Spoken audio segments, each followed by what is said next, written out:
cold water with just a wee dash of milk to keep the starch from leaching out. Her Christmas pudding would have been made months ago, like the rich fruit cake that she baked from a recipe that had been her mother's. No shop-bought fare for her family, Mary thought indignantly. Oh no, it had all been the best of stuff. She'd thanked them all nicely afterwards, though, aware of the size of the bill that Malcolm was having to pay. But in truth, the thin slices of turkey meat swimming in tepid gravy had given her a bout of indigestion afterwards. It was either that or these undercooked sprouts. Frozen, probably, she decided. For who would spend their Christmas morning in a hotel kitchen peeling masses of vegetables when they could open a catering pack? Danny had slipped away just as the meal was finishing, a wee pat on her shoulder and a half promise to come round to see her tomorrow. Well, Boxing Day was almost past, and not a soul had appeared at Mary's door. Not that she blamed the boy, of course. Her grandchildren were all nice kids, well brought up, but they led such different sorts of lives from the one she had known as a teenager.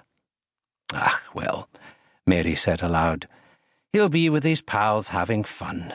Who needs to see an old crone like me anyway? She smiled at that.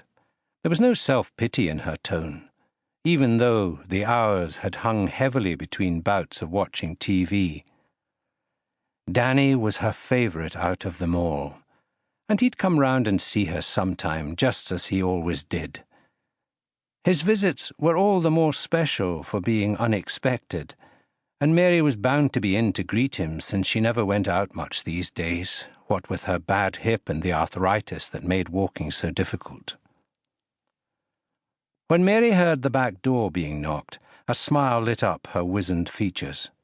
It was him. Danny hadn't let her down after all, she thought. Shuffling through the hall, the old lady placed one hand on the papered walls for support, breathing hard at the effort.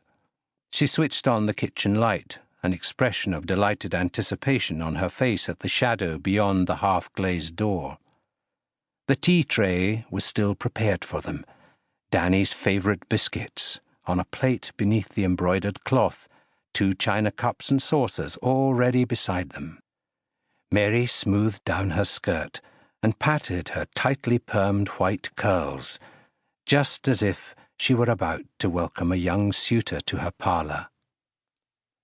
Eager fingers turned the key, and then the cold air rushed in, sweeping Mary's skirt above her knees, making her tremble at the empty darkness.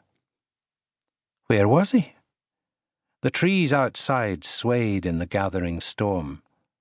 Had she really seen his shadow there on her doorstep, or was it a trick of the light? Danny? Danny? Are you out there? Come in, lad. It's too cold for me to leave the door open. Mary's smile faded as she heard the branches of the old apple tree creak in the wind. Had she imagined the door being knocked? Had her heightened anticipation tricked her into imagining that familiar sound? Was it the wind? Disappointed, Mary was about to shut the door once again when she heard it. A pitiful cry just out there in the garden. Some small animal in distress? Was it a cat? She'd had cats for years, but after Tiggle had been put down, Malcolm had persuaded her not to have another one. It's too much for you, mother, he'd scolded. But Mary still missed the companionable creature, and on a night like this, a furry body curled on her lap would have been very welcome. So was it a stray cat, perhaps? Peering into the darkness, Mary heard it again, a bit closer this time.